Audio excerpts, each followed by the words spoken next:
Rather than making up hypothetical trades, Jeff Bell and I decided to gather some actual trades that have gone down in Dynasty since the NFL draft. We're going to discuss those trades on today's show, letting you know who are the winners, who are the losers, and maybe give you some ideas of players to target in your trade negotiations. Jeff, let's go ahead and start this off. First trade that we want to talk about here comes from our friend Cory. He sent away Jameson Williams, Xavier Legette, Wan'Dale Robinson, and a 2027 fourth round pick. And in return, he got Chuba Hubbard and a 2027 first round pick. What do you think about this one, Jeff? I mean, I think Cory won this trade pretty handedly. I think this was a good move by him. Right now, the 27 class, I think very plugged in people already know about this, and we're going to do more to educate this. But Jeremiah Smith, a wide receiver from Ohio State, Ryan Williams, wide receiver from Alabama. Basically, if you can grab 27 firsts, like this is looking at one of these classes that if you roll back a couple years ago when we had like Jamar Chase going like with the 106 because that class was so loaded, and or some of these other classes, the thinking back to the Bijan Robinson class where people had this circled and were really excited about that. 26 is expected to be a little bit down. 27 is going to be one of those years where you're going for a lot there. And so Cory's grabbing that 27 first as a lottery ticket into that, and then getting Chuba Hubbard. And I think Chuba Hubbard is an interesting buy in Dynasty right now because we know a lot of Dynasty brain. Some people have forgotten or let go of Jonathan Brooks being a thing and have moved to Chuba Hubbard, and others maybe have not. But we should have a very productive year from Chuba Hubbard. Obviously, the Panthers added some talent this offseason, bringing in Rico Dowdle as the backup and then added Trevor Etienne in the draft in the fourth round this past 2 weeks ago.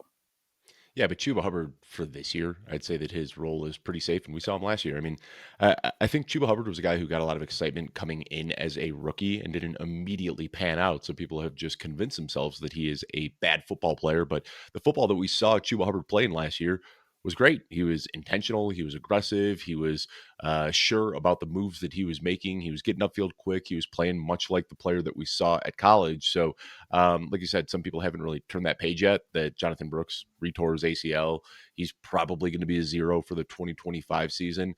But Chuba is the one who, in the short term, is going to be the guy. I don't know how much value there is beyond 2026, but I think that you're getting a guy who's going to be a top 12, top 15 running back this season, and there's a lot of value there. There are a lot of other interesting pieces in this trade, though, that I want to discuss. And going back to the 2027 class, Jeff, I don't know if you know at all. I've kind of heard Arch Manning, is, the big name that people are keeping eyes on. A lot of people are expecting him to play in 2026, but then go back and do 2 years in college before coming out in 2027. Do you have any read on that situation? What you expect there? I expect him to go back as well. Part of that is the changing landscape with NIL allows him to get paid. Yep. Obviously, we know coming from that family, money's not really an issue. But I think that the football pedigree of that family, if you remember way back, Eli Manning and both Peyton Manning surprised and came back for their additional senior year. I think that it's important in that family, in that quarterback developmental family, to have that college football experience, to play that extra year and be extra comfortable there. So that's where, and we haven't seen him as a full-time starter anyway. And so you don't know what this year is going to hold for him. Is there going to be some struggle? Is it going to be, he's going to just dominate from the gate being the starting quarterback there?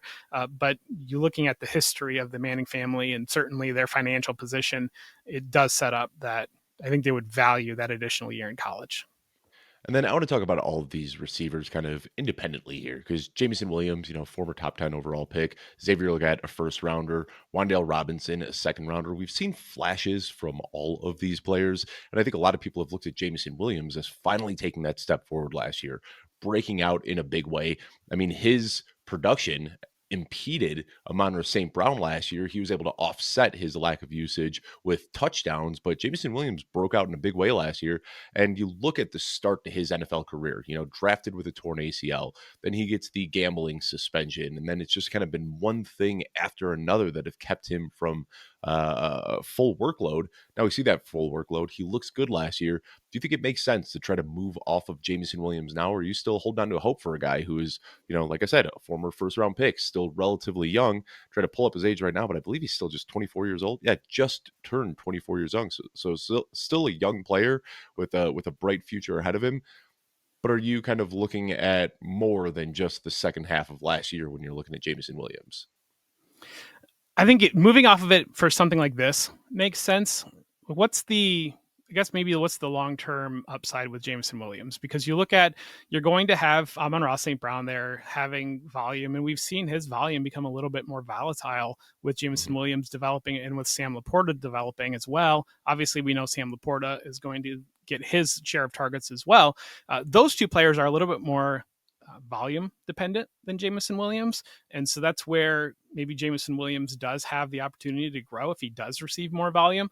But I think that because of the volatility coming into his career, it's just a major question on maybe what his overall upside might be. Start talking about a player that he is young-ish for Yeah. his development level, but at the same time, he's going to be older pretty soon here, and we see that get devalued in Dynasty. And so, if people are looking at it as his ceiling is capped because of the targets around him, and then if he moves out of that situation to finally realize this, is he 27 years old, 28 years old, whatever it might be at that point.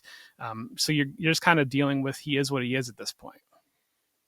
And then Leggett is the last guy I want to talk about here. I think we can kind of gloss over Wandale Robinson, a guy who got a lot of volume last year and did very little with it. I think he's just kind of one of those. I think a step above roster clogger, but I think with Wandale Robinson, not a guy you really want to like be plugging in on a week in and week out basis after seeing the inefficiencies last year. But Xavier Leggett, he was the first round pick last year. A lot of people were hoping he could step up as that wide receiver one. I have talked about him moving into what I think will be a better position for him, potentially playing out of the slot now with Teteroa McMillan playing that X receiver role.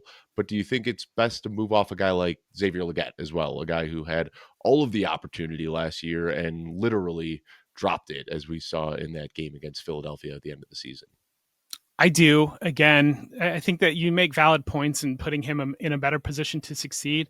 But I also tend to believe that they certainly wanted him to succeed last year. They wanted him to take the job and run with it. And then Jalen Coker looked like the better player than him. And so going out, and I think we've just seen this before where you've got a receiver that they traded up to use a first round pick on him. They valued him heavily there.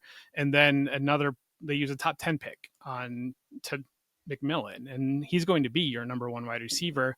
They wouldn't have used, I don't think, that top 10 pick on Tet McMillan had they felt really great about the way that Xavier Leggett came in, just relative to maybe the rest of their talent around it. Maybe they would have, but I think that maybe they would have valued potentially moving down in the draft a little bit heavier, those types of things, Yeah. relative to thinking that we need to use this pick on getting our guy. And maybe it does create the situation that allows Leggett to excel, but there were a lot of questions around Leggett coming in as a rookie too, where he really only had 1 year of production. It was late in his career. He was an older prospect.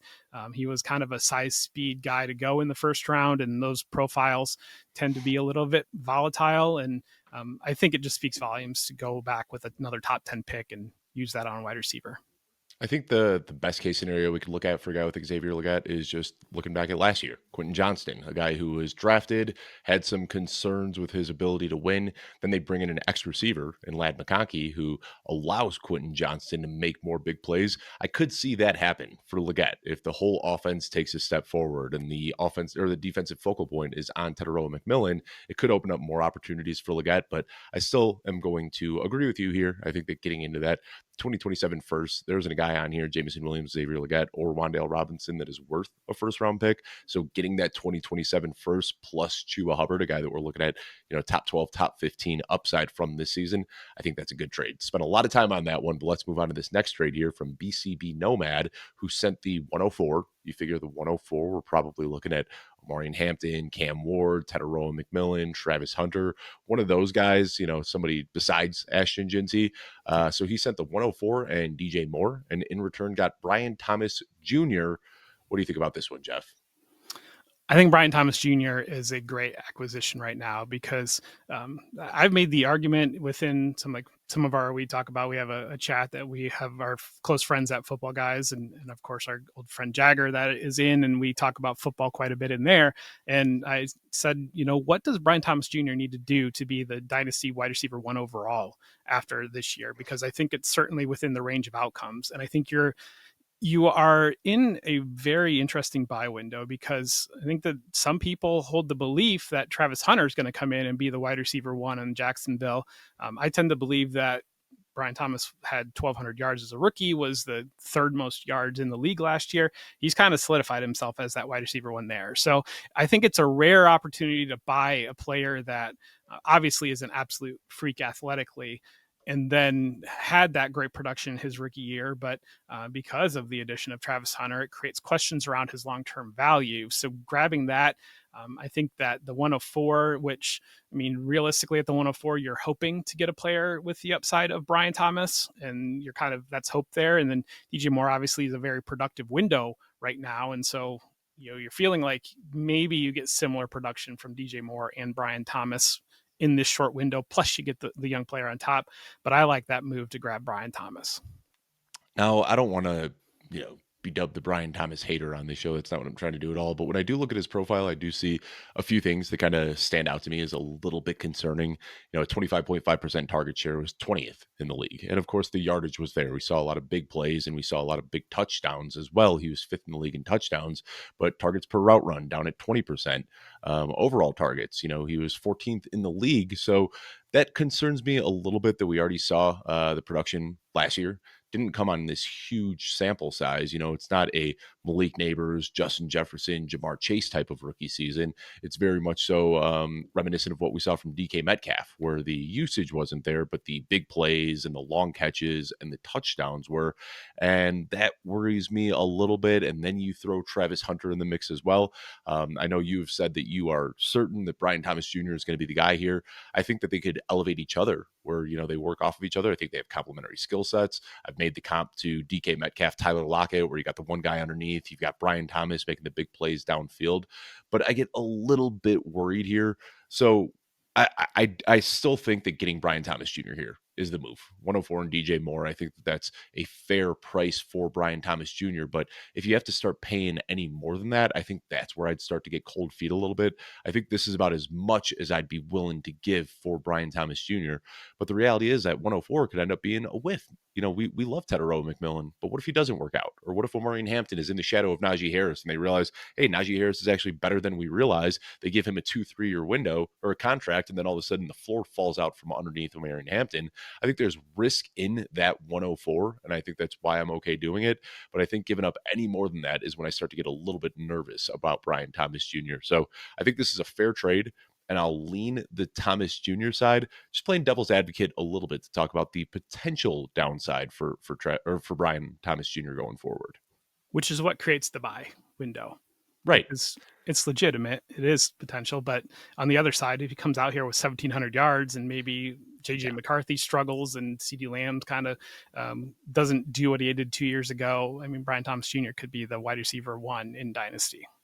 Yeah, I agree. And it's certainly in the range of outcomes for a player of that talent and with that athleticism. So I think it's a good move to go out and get him. But I think that's about a fair price. If you can give a vet and maybe the 104, I like that. But, once we start talking about, the 101, the 102, other productive players that are a little bit younger than DJ Moore, that's where I might have some pause. Let's move on to this next trade coming in from Denny Foster. Denny Foster gave up the 111, Josh Downs, and Jake Ferguson, and in return got A.J. Brown and a 2026 third. Jeff, give me your thoughts on this one. I love this move to get AJ Brown here because, I mean, the 111, I'm assuming that you got that because you lost in your championship game, but we all know it's rookie fever right now and everybody's valuing these rookie picks and wants to grab them. And so you're stepping into that a little bit and you're getting a player that, obviously AJ Brown, we know the ceiling is there to be a top 5 fantasy wide receiver.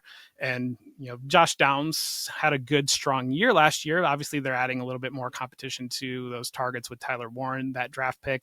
I think Jake Ferguson didn't live up to the expectations from last offseason, could certainly get back there, but you're rolling these pieces up and you might have a roster if you have the 111 because you lost in that championship game. You got to that championship game are you putting both Josh Downs and Jake Ferguson into your lineup plus that 111? Is that hitting your lineup too? Whereas you're kind of combining your infinity gems basically to just have AJ Brown in your lineup. I think it's important if you're one of these teams that has built your team up to look at consolidation moves and players that are actually going to be hitting your lineup. You're starting AJ Brown every single week. These other pieces might not be starting. And if you're rebuilding, maybe you thought this was the best that you can do to get a rookie, and maybe, you're just excited about the rookies too. Yeah, and I think a lot of people are going to look at last year. If you had AJ Brown, it felt like a very disappointing season. Just barely cracked 1,000 yards, 7 touchdowns. It wasn't the best season from AJ Brown. He was dealing with some injuries, but if you look on a per game basis, I mean, 83 yards per game, a slight downtick from last year where he was at 86 and 88 the year before. So we saw a little dip in production. That could have been him dealing with the injury, but the per game yardage was pretty much exactly what it's been in years past. So I think that right now there's this maybe a misconception that Saquon Barkley is there and that they're a run first team and that Devonta Smith has stepped out. And I think that a lot of people are now starting to sour on AJ Brown going into his age 28 season. But I agree with what you're saying, Jeff, here that you still think that there's a good opportunity to go out and get AJ Brown. And the upside is, yeah, top 5 wide receiver on any given week.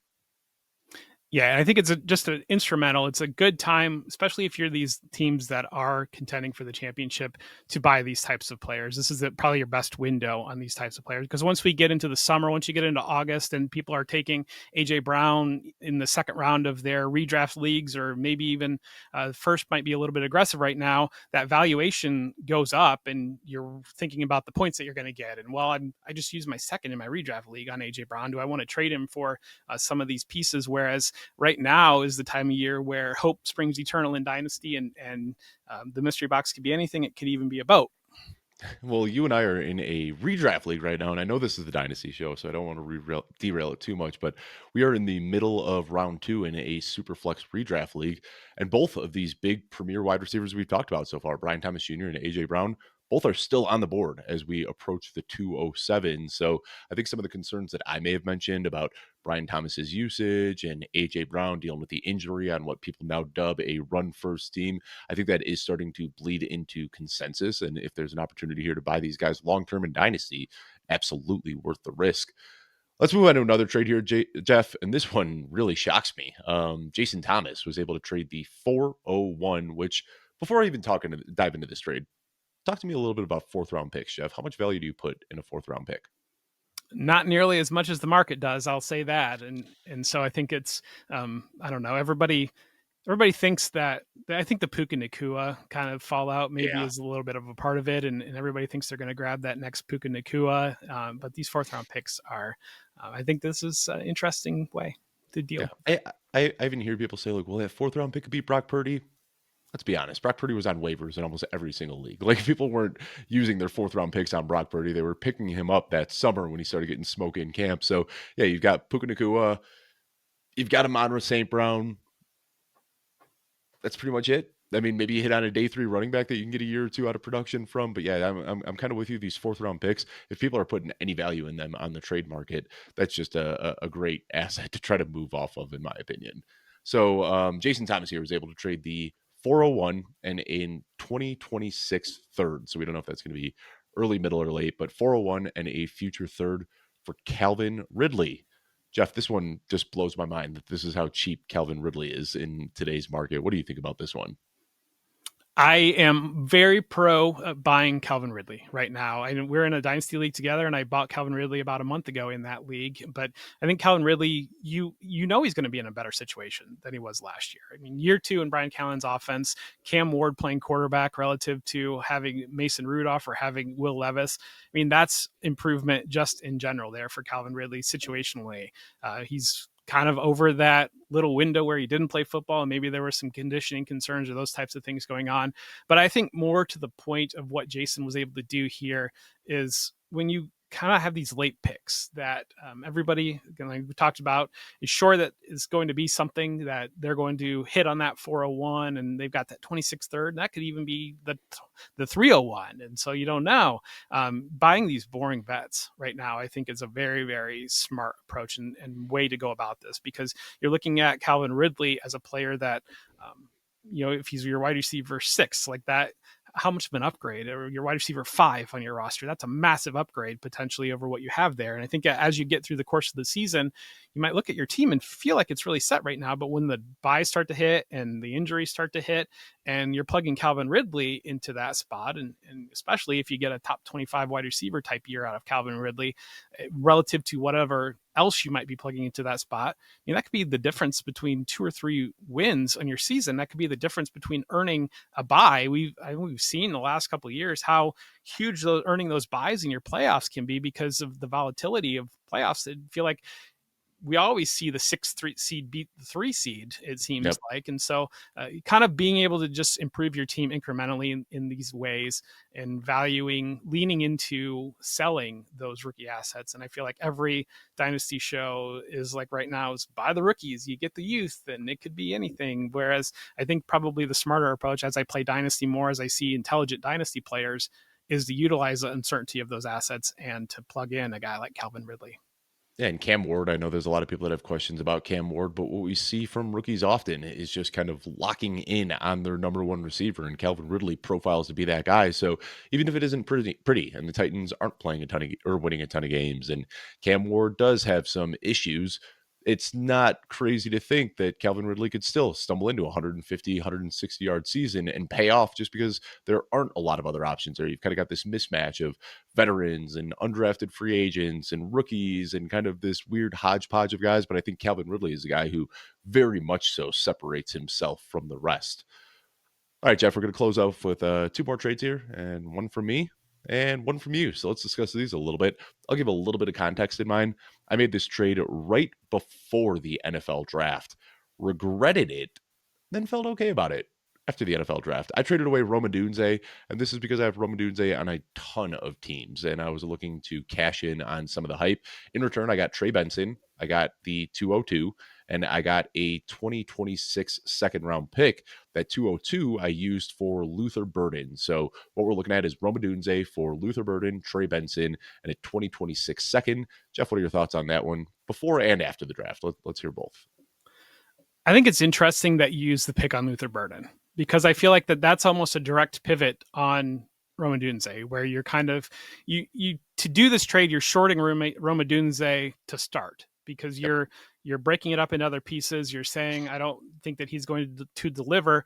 I think long term, part of that Roma Dunze not delivering is Luther Burden maybe delivering. And so it's like you almost double down and flip your position from I'm not believing in Roma Dunze at this moment. I'm going to move off of him for pieces, and I'm going to have Luther Burden, who would be the direct beneficiary of this not happening with Roma Dunze. I think Trey Benson right now is a really good buy. I think that we've talked before in the show about the value in year 2 running backs, and I think going out and buying Trey Benson, I think everybody looked at last year as a disappointment because he wasn't able to earn a larger role. But I think the reality is James Conner had maybe the best year of his entire career last year, He played did. into that quite a bit. And we Most scrimmage just, yards ever in a season for yeah, James Conner. Yeah, kind of crazy to see him do that at age 30, but that's what happened. and we just see it where these rookies, maybe coaches, maybe they struggled to pick up the offense in camp, which I think is maybe some of the narrative around Trey Benson. I think that there was some concerns about him just kind of seizing that role. And we talked before about him looking tentative at times when he was on the field, those types of things. That's part of it. Year 2, just these guys understand a little bit better and step into stronger roles. The coaching staff feels better about them. And I mean, James Conner could be injured. James Conner could be traded. Certainly things could happen where this breaks that Trey Benson delivers on the upside that everybody was assigning him 1 year ago. And so I think moving there in that direction is fine. Getting a 26 second, which again could be anything, that's fine. I mean, for me, I think you did okay. I probably value Roma Dunze a little bit too high, maybe relative to the return that you got, but I think you got a realistic return on Roma Dunze. Yeah, and it's one of these where, like, if I just was in one league, I don't know if I'd make this, but I'm in a lot of dynasty leagues, and I have Roma Dunze in a lot of them. So it's kind of like hey, if I can cash in one of my Roma Dunze shares for more value than I paid to acquire him last year, I'm going to do that, and I'll hold my Roma Dunze shares in others. It's weird though, and I think that the reason I wanted to talk about this trade specifically is because you hear everybody over their skis about Roma Dunze, and everyone to the moon. This is going to be the year for Roma Dunze, top 10 pick, plays on the Bears. Caleb Williams is taking that step forward. And well, that's what you hear in a lot of content you see on Twitter. The reality is that when you try trading Roma Dunze, you're not getting that same sort of hype in returns and counters. It seems like a lot of people are out here saying to buy Roma Dunze, but there isn't much of a buyer's market for him at the moment. That I need to try to buy Roma Dunze. I think you should. Yeah. All right. Let's talk about a trade that you made. And you got some huge names on this one, Jeff. Jared Goff, Jameson Williams, Jonnu Smith, the 112, and a first round pick next year. And in return, you got Josh Allen. I'm almost at the point where I say, like, no price is too high. If you're getting Josh Allen, you won the deal. Congratulations. That's kind of where I'm at. Yeah, and this is one of those that I talked kind of at the start of the show, that when you're looking at combining some of these pieces, obviously I had the 112. I won the league last year. My team is a little bit good. I mean, I got like Chase, CD Lamb, Garrett Wilson, Rashee Rice, Laporta, Bijan, Brees Hall. And so kind of looked at it as, Jared Goff is my quarterback 2 right now with Justin Herbert as my quarterback 1. This is an opportunity where Jameson Williams, Jonnu Smith, certainly there were weeks where I needed to plug them in, but they're not part of my week 1 starting lineup at this point. And so if I can consolidate those pieces and grab Josh Allen and do that. I did this trade with our good friend Herms, and he used the 112 on Caleb Johnson. Herms, Steeler fan. He gets his Steeler running back. He's got a 26 first next year.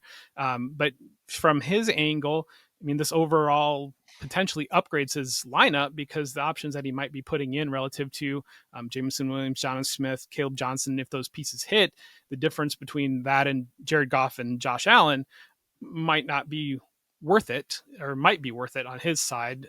Whereas on my side, this is what you can do when I think we're in year 4 or 5 of this league, and you've kind of combine these pieces and you're sitting in a really good spot. Just continuing to push, I think, is just the biggest reason for this trade and thought around this trade. Yeah, I pulled off one trade for Josh Allen in my life. It was a couple off seasons ago. Like I said, it immediately makes you a contender. You're getting such a huge advantage at quarterback, especially in super flex leagues. If you've got another good quarterback, the one league that I have Josh Allen in, you're in that league, Jeff. I don't know if it was a couple of years ago. I traded Deshaun Watson and the 104, and in return, I got Josh Allen and was able to put Josh Allen in my super flex spot with Lamar Jackson in my quarterback spot. Doesn't really matter who else I've got on that roster. I mean, just those two holding it down gives me a nice sizable advantage every single week. So I'm with you on this one, winning the trade. But I think that this also works out for Herms, who was able to get some younger pieces and kind of roll it again and try to head into that rebuild with some young pieces that are still putting production out there. So I like this trade for both of you. But Jeff, anything else you'd like to talk about more big picture about dynasty trading before we wrap up this show today?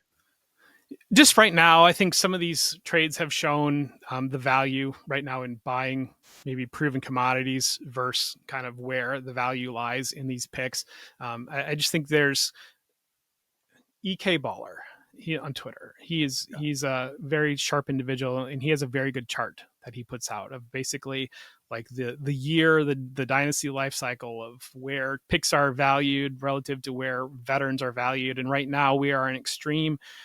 Rookies are valued very, very highly relative to a veteran right now. And so I think that thinking about that, looking at those angles and that ability to grab veterans, and certainly it means you have to bypass the exciting rookie. But some of these trades show that, especially later in the draft, to go out and to grab, again, that Calvin Ridley trade or players like that can raise your weekly ceiling is probably a shrewd move. And, it's something you and I both do. And if you're in dynasty leagues, we already had your rookie draft, you kind of missed that window. But one of the best things I think you could do is right before your dynasty draft kicks off, your dynasty rookie draft, like an hour or two before, go out and try to trade some of your picks for veterans, because everybody gets that itch right before the draft starts and everybody wants more picks. And that's where you can get stuff like this. So we see that Calvin Ridley move where somebody was able to trade a 4th and a 3rd to get Calvin Ridley. Wouldn't surprise me if that was an hour or two before the draft, because people start looking at the draft board and they see, okay, I've got, the 109 and the 209 and the 302 and the 309, but man, I'd love some extra picks in this draft. And then that's when you can give away those extra picks and get productive veterans in return. So a favorite move of mine, an hour or two before the draft, just to fire off a bunch of offers. Yeah, and I'm really big on consolidating during your draft too, and moving off, clearing pieces because we talked about that 401. The reality is there's going to be players that don't get drafted in your rookie draft that basically are as valuable as that 401 in most instances. And so you kind of can augment it. And if you are proactive and you create that space, because how many times do you see, or if you haven't been proactive, you get in there and you make your 4 rookie picks, and then all of a sudden your roster is 4 players over the limit. Yep. Whereas if you are able to move around the board, consolidate some of those pieces, trade off of, like, I think like a year ago, Dontavian Wicks was a player that I was selling quite a bit, and like using those players to move around the board, to move into tiers in your rookie draft. And then you open up that window on the backside to be able to grab maybe a Brashad Smith or somebody like that doesn't get drafted, and you can add them just for waiver money. Add Trevor Etienne in a league for waiver money. And so I think that that's just kind of the way to approach rookie drafts. Well, Jeff, we did it. We talked about some trades that you can not make, trades you can make, trades that have actually happened in Dynasty League. So hopefully this got the audience got their wheels spinning a little bit, maybe thinking about some trades they can go out there and make. We'll be back every Tuesday and Thursday with more episodes of the Football Guys Dynasty show. On this Thursday, we'll be talking about some day 3 sleepers to target. So yeah, we talked earlier in the show about how 4th-round picks are unlikely to hit, but if you notice, we didn't talk about running backs because there are some running backs we like and some receivers that may have slid for reasons that we think opens up some good buying opportunities here. So I want to thank you so much for tuning in, and we will see you on Thursday.